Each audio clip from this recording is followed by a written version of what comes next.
Blood stained her designer dress as she collapsed in his arms, her eyes wide with shock and fear. Mark Thompson never imagined his Friday night would end with carrying his unconscious boss, the same woman who had humiliated him in front of the entire office that morning, away from a bar fight that could have cost her everything.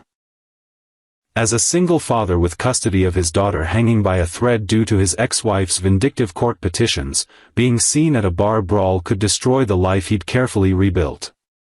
Yet something made him risk it all for Catherine Wells, the brilliant but ruthless publishing executive who seemed to delight in making his life miserable. "If anyone sees me here, I lose Emma," he whispered to himself as he carried Catherine to his car, her head lolling against his shoulder.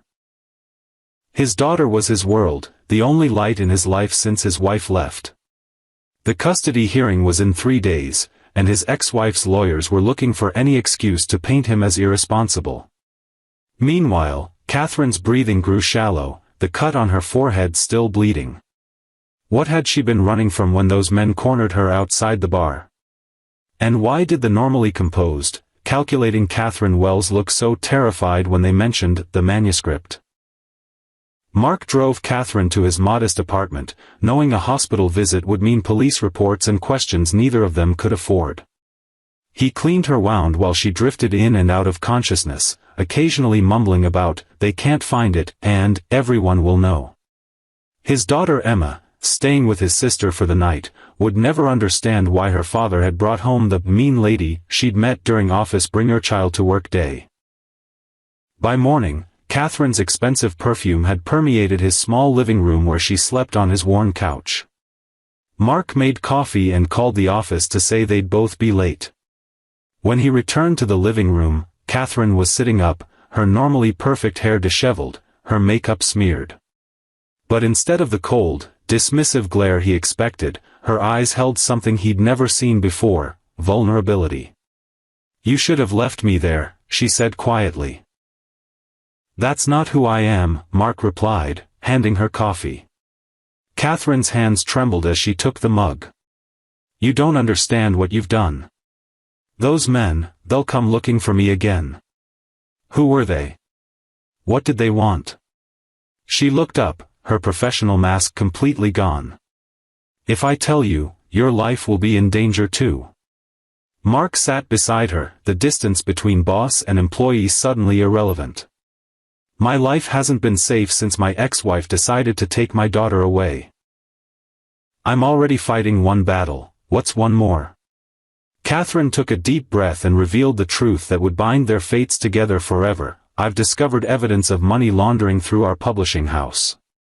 The manuscript they mentioned, it's not a book. It's financial records that could send our CEO and half the board to prison." The weight of her words hung in the air between them. Mark's mind raced, connecting dots he hadn't even realized existed. The sudden influx of questionable international bestsellers that seemed to sell millions despite no one having heard of them. The mysterious investors who appeared at company parties but never in meetings. The way certain manuscripts were rushed through production with minimal editing. "How did you find out?" he asked, his voice barely above a whisper. Catherine's eyes darted to the window, checking for shadows. "It started with accounting discrepancies. Numbers that didn't add up in the quarterly reports. I thought it was just sloppy bookkeeping until I found duplicate ledgers in Richard's office." Richard Blackwood, CEO and grandson of the publishing house's founder. A man whose handshake felt like a vice grip and whose smile never reached his eyes. "I was working late," Catherine continued, and his assistant had left his office unlocked. "I only went in to leave some contracts for signature, but a file was open on his computer." She took a shaky breath. "Millions of dollars, Mark. Moving through shell companies, fake advances to authors who don't exist, inflated print runs for books that never actually ship." Mark ran a hand through his hair. "And those men last night? Richard's security team, I think. Or hired muscle. I've been making copies of everything, storing evidence. They must have figured out what I was doing." Her voice cracked. "I never thought they'd resort to violence." The Catherine Wells he knew from the office, sharp-tongued, impeccably dressed, intimidating, seemed a world away from this woman with fear in her eyes and a tremor in her hands. Why risk it? Why not just quit, walk away?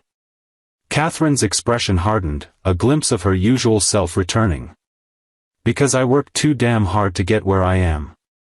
15 years climbing the ladder, being the only woman in the room, working twice as hard for half the recognition.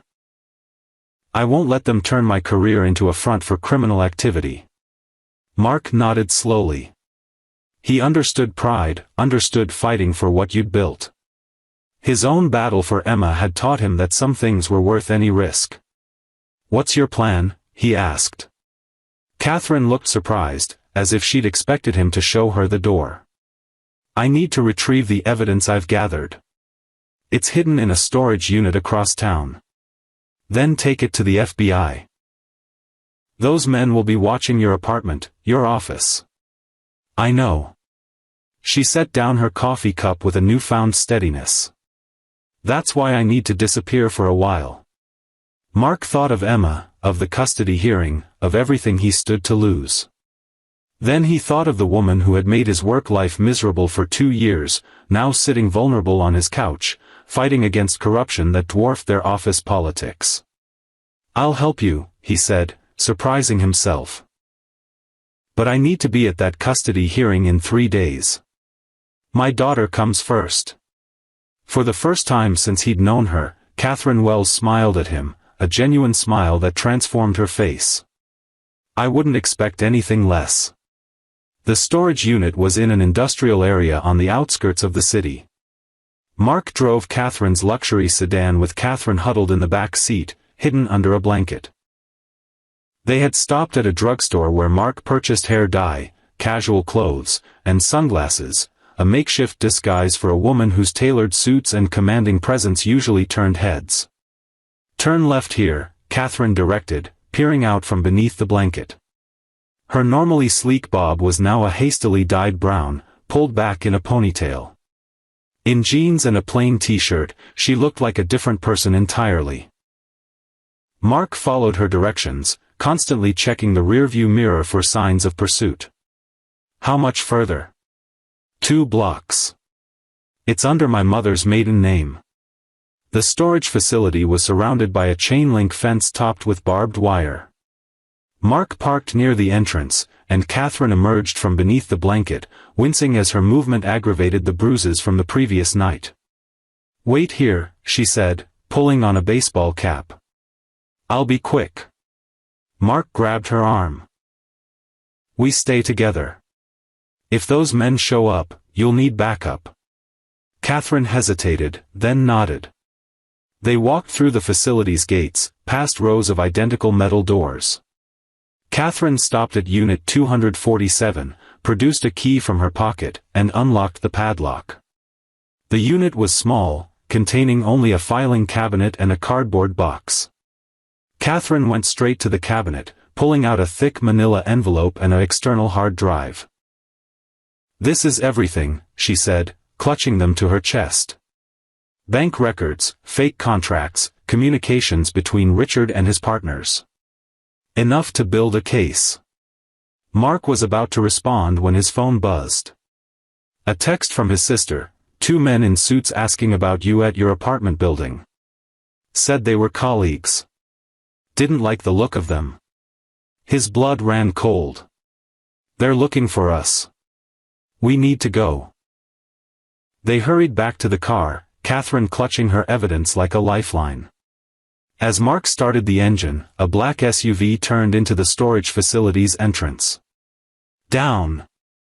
Mark hissed, and Catherine dropped below the dashboard as he pulled out of the parking space and headed for the back exit. The SUV accelerated, cutting across the lot toward them. Mark swerved around a corner, tires squealing on the asphalt. The exit gate was closed, requiring a keycard for exit. Hold on, he warned, then floored the accelerator. Catherine's luxury sedan crashed through the wooden gate arm, splintering it as they burst onto the street. The SUV followed, gaining on them as Mark weaved through traffic. Catherine pulled herself up enough to look out the window. "They're still coming," she said, her voice surprisingly calm. "Take the next right, then an immediate left. There's a shopping mall, we can lose them in the parking structure." Mark followed her directions, impressed by her strategic thinking under pressure. The mall loomed ahead, its multi-level parking garage a concrete labyrinth. "My sister texted," Mark said as they entered the garage. "Men were at my apartment looking for us." Catherine's face paled. "Emma is safe with my sister across town," Mark assured her. "But we can't go back to my place." They abandoned the car on the third level of the garage, wiping down surfaces to remove fingerprints. Catherine insisted on taking her license plates, using a multi-tool from her glove compartment with practiced ease. "Where did you learn to do that?" Mark asked as she quickly removed the screws. Catherine gave him a wry smile. "I grew up in a rough neighborhood before I reinvented myself. Some skills you never forget." They left the garage on foot, blending into the Saturday shopping crowd. Mark kept his arm around Catherine, partly to support her still weakened body, partly to maintain their cover as an ordinary couple. "We need somewhere to lay low," Catherine said, scanning the street for familiar faces. "A hotel would require ID." Mark thought for a moment. "I have a friend, Jake Reeves.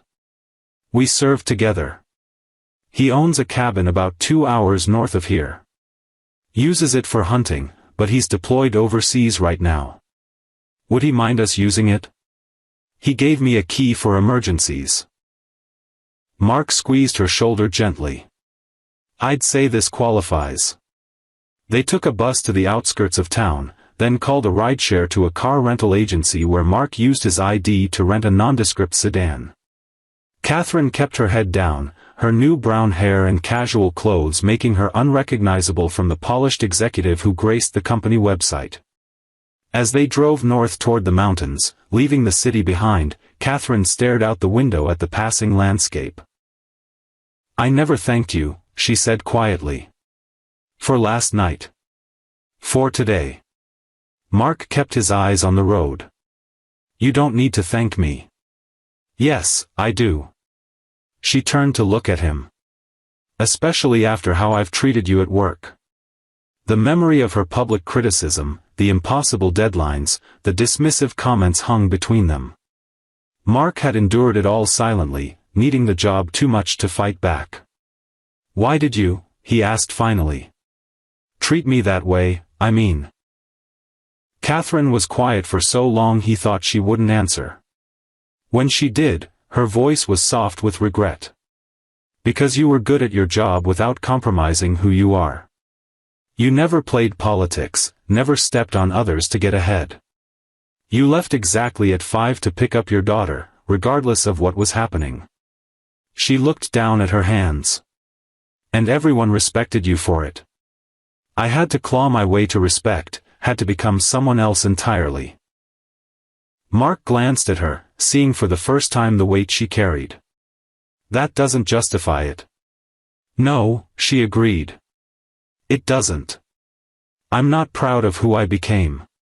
The cabin appeared as the sun was setting, a rustic structure nestled among pine trees. Inside was basic but comfortable, 2 bedrooms, a living area with a fireplace, a small kitchen.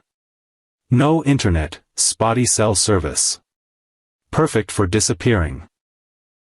Mark built a fire while Catherine examined her evidence, spreading papers across the kitchen table.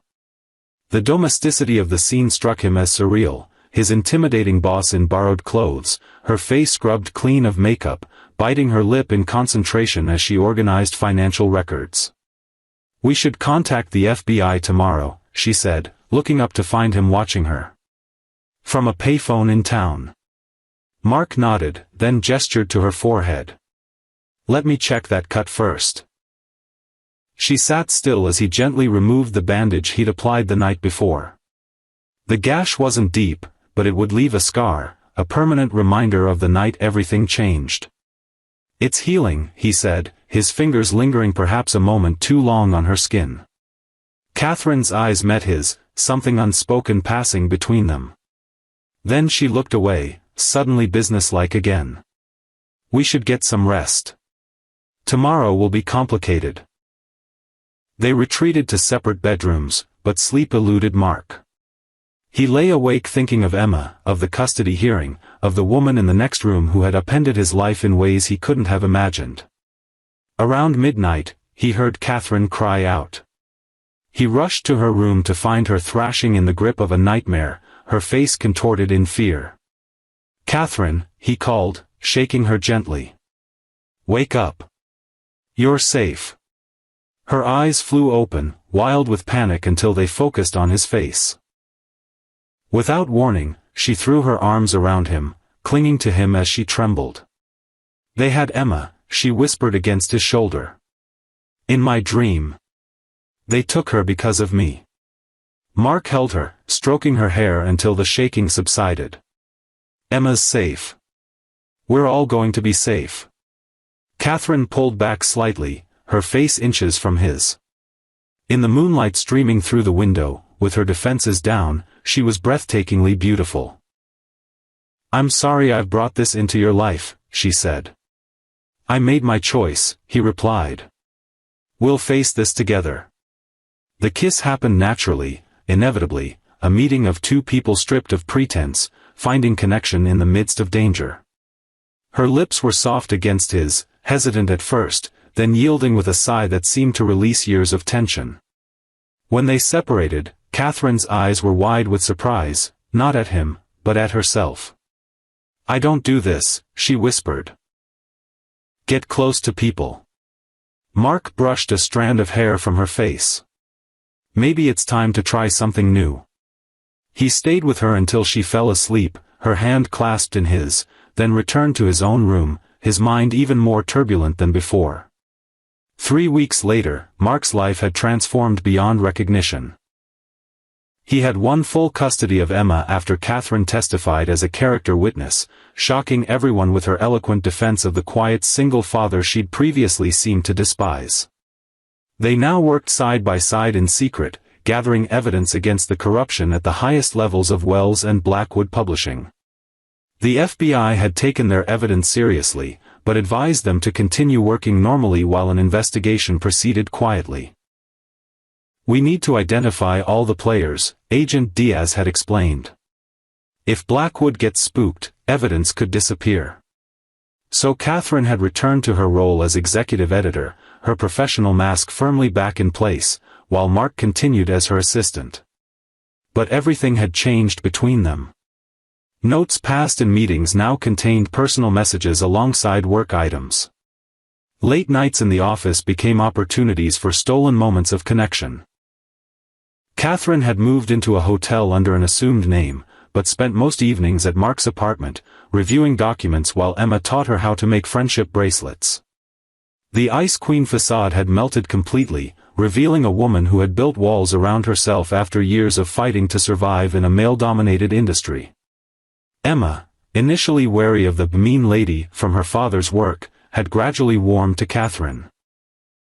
It started when Catherine brought her a rare edition of Emma's favorite book series, having remembered the title from a casual mention months earlier. The gesture had touched both father and daughter. "Why did you always target me at work?" Mark asked one night after Emma had gone to bed. Catherine's eyes filled with unexpected tears. "Because you reminded me of everything I gave up to get where I am. A family. Authenticity. The ability to be kind without being seen as weak." She looked away. "It was easier to push you away than to admit I envied you." As they worked late into the night, their hands occasionally brushed against each other, sending electricity through Mark that he hadn't felt in years. Catherine had become someone different, or perhaps, she had simply revealed who she truly was beneath the armor. Then came the night that changed everything again. Mark returned from putting Emma to bed to find Catherine staring at her phone, her face ashen. "They found me," she whispered. "And they know about you too." Before Mark could respond, the windows of his apartment shattered as bullets tore through the night. Mark dove across the room, tackling Catherine to the floor as glass rained down around them. Emma's terrified scream pierced the air from her bedroom. "Stay down!" Mark shouted to Catherine, then crawled toward his daughter's room, keeping below window level.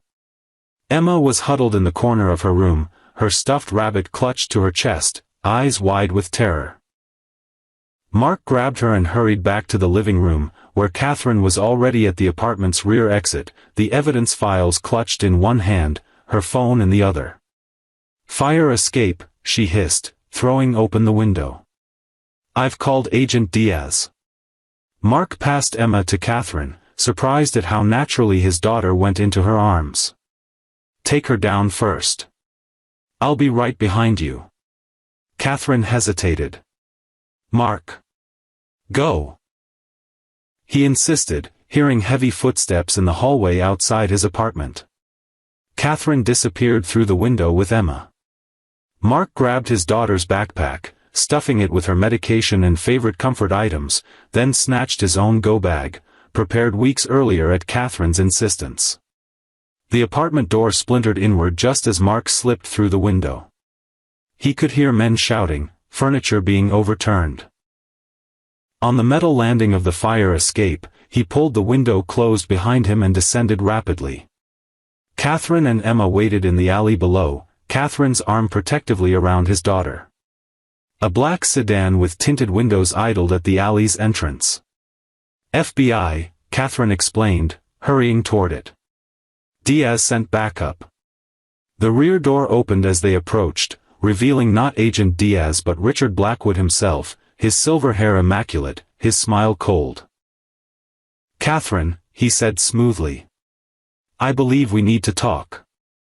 Mark pulled Catherine and Emma behind him, backing away. "Run," he whispered. But it was too late. Men emerged from both ends of the alley, cutting off their escape.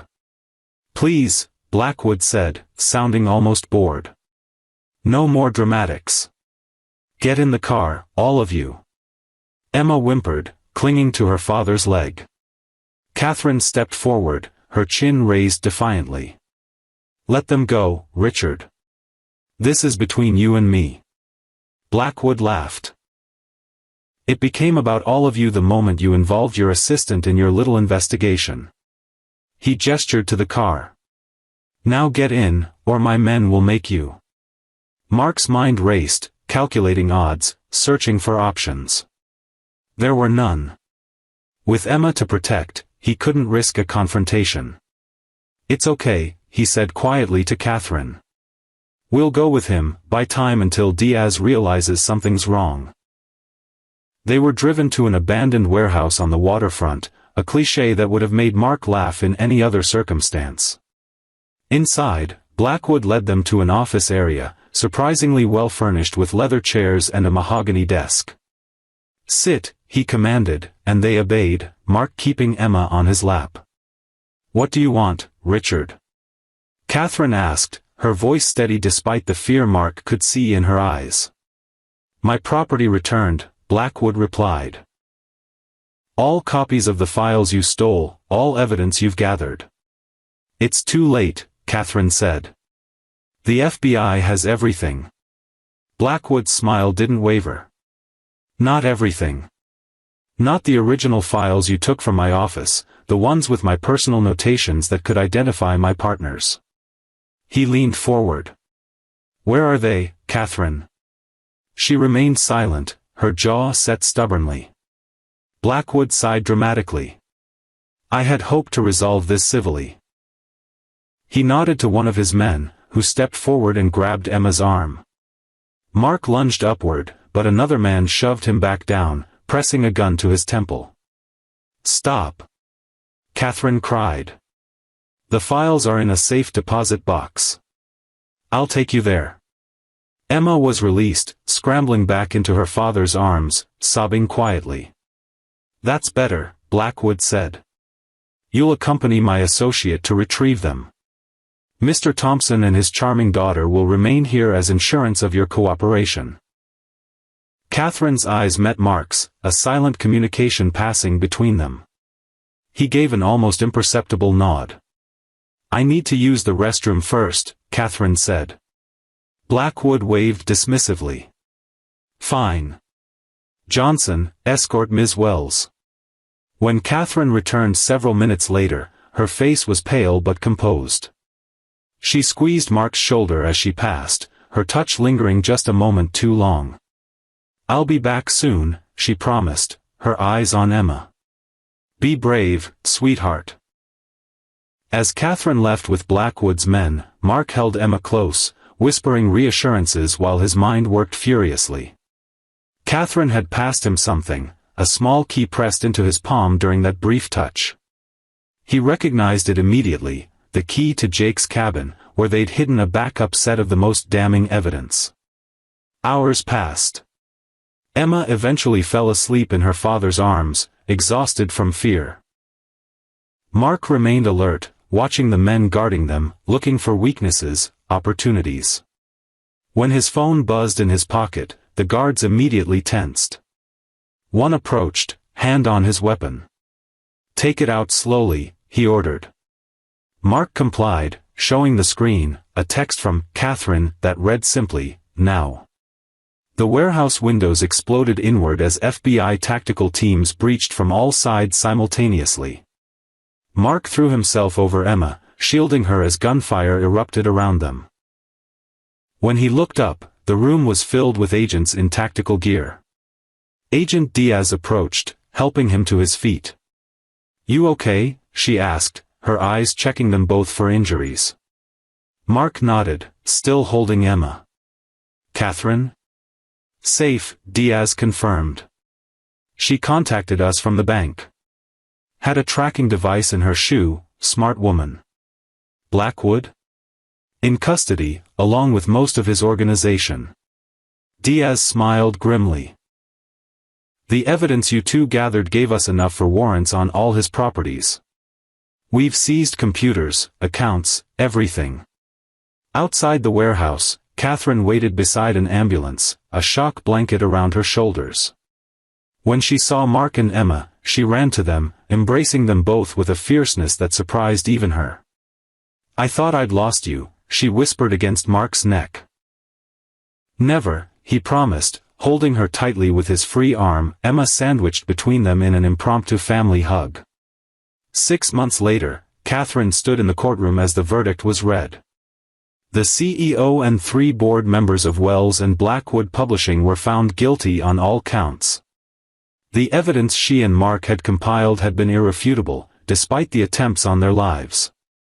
She searched the courtroom for Mark's face, finding him in the back row with Emma beside him. The little girl had grown attached to Catherine during their months in witness protection, calling her Cat, and insisting she join their Saturday morning pancake tradition. The witness protection program had placed them in a small coastal town, where they posed as a family relocating for work. The pretense had become reality faster than either adult had anticipated. Sharing a house, caring for Emma together, facing danger side by side, they had formed bonds that transcended their former roles. Catherine had discovered a talent for storytelling during those months, entertaining Emma with bedtime tales that Mark encouraged her to write down. "You know publishing from the inside," he'd said. "Why not create something of your own?" She'd started writing a children's book series about a brave little girl and her 2 protectors navigating a magical world full of hidden dangers, a fantasy version of their own story that helped Emma process her trauma through metaphor.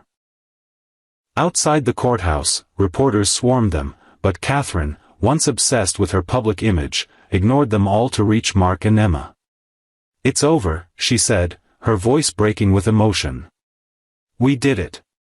Mark smiled, the lines around his eyes crinkling in the way that had become so dear to her.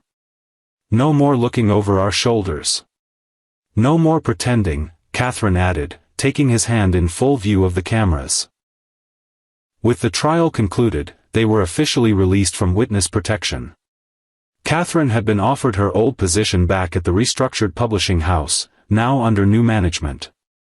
Mark had received multiple job offers as well, his loyalty and integrity during the scandal making him highly sought after. But standing there on the courthouse steps, Catherine realized she wanted something different. The ambitious career woman who had sacrificed everything for professional success now understood what truly mattered. That evening, as Emma slept peacefully for the first time in months without nightmares, Catherine and Mark stood on the balcony of their new apartment, the city lights twinkling below them. "I turned down the executive position," Catherine said quietly. Mark looked surprised. "You did? I thought that was your dream." "Dreams change," she replied, looking toward Emma's bedroom door. "I'm starting my own small publishing imprint instead. Children's books to begin with." She smiled shyly. "Including my own series." "You'll be amazing at it," Mark said with absolute conviction. "What about you?" she asked. "Will you take the marketing director position they offered?" Mark shook his head. "I'm going freelance. More flexible hours for Emma." He hesitated. "And maybe I could help with your new venture?" "I know a thing or two about marketing children's books."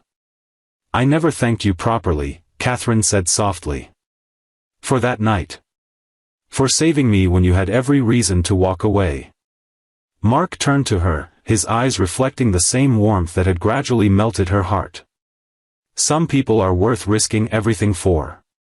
She leaned forward, closing the distance between them with their first real kiss. Not the desperate, adrenaline-fueled embrace they'd shared when they thought they might die, but something deeper, built on the foundation of all they'd survived together. "I spent my whole life building walls," Catherine whispered against his lips. "I never expected the person I was cruelest to would be the one to break through them." Mark brushed a strand of hair from her face. "Sometimes the people who challenge us most are the ones who see what we're capable of becoming." 1 year later, Catherine's publishing imprint released its first bestseller, her own series about Emma the Brave, illustrated by Emma herself, who had discovered an artistic talent during their time in hiding. Mark had orchestrated a marketing campaign that made the books a sensation, focusing on their themes of courage, found family, and the power of kindness. Their small office overlooking the park employed 5 people, all women returning to the workforce after raising children. Catherine's way of creating the supportive environment she wished she'd had early in her career. On weekends, they returned to Jake's cabin, now purchased from Mark's friend and renovated into a family retreat. It was there, on a snowy evening with Emma building a snowman outside the window, that Mark proposed. "We've done everything backward," he said, holding out a simple ring. "Crisis, danger, living together, becoming a family. I thought it was time to make it official." Catherine, who once measured success in promotions and salary figures, felt tears of joy as she accepted. The woman who had once been the most feared executive in publishing now found her greatest happiness in the love of a man she had once belittled and the child who had taught her to open her heart. As they held each other under the stars, Catherine realized that the ambitious, ruthless woman she'd been was gone forever. In her place stood someone stronger. Someone who had learned that true power came not from control and fear, but from vulnerability and love. The journey had nearly cost them everything, but had given them something neither had dared to hope for, a second chance at family, at trust, at a life without masks. If this story of redemption and unexpected love touched your heart, remember that sometimes our greatest transformations come from our darkest moments. Life can change in an instant. Sometimes all it takes is one person brave enough to see past our defenses. Share this with someone who changed your life when you least expected it, and subscribe for more stories that remind us of the power of second chances.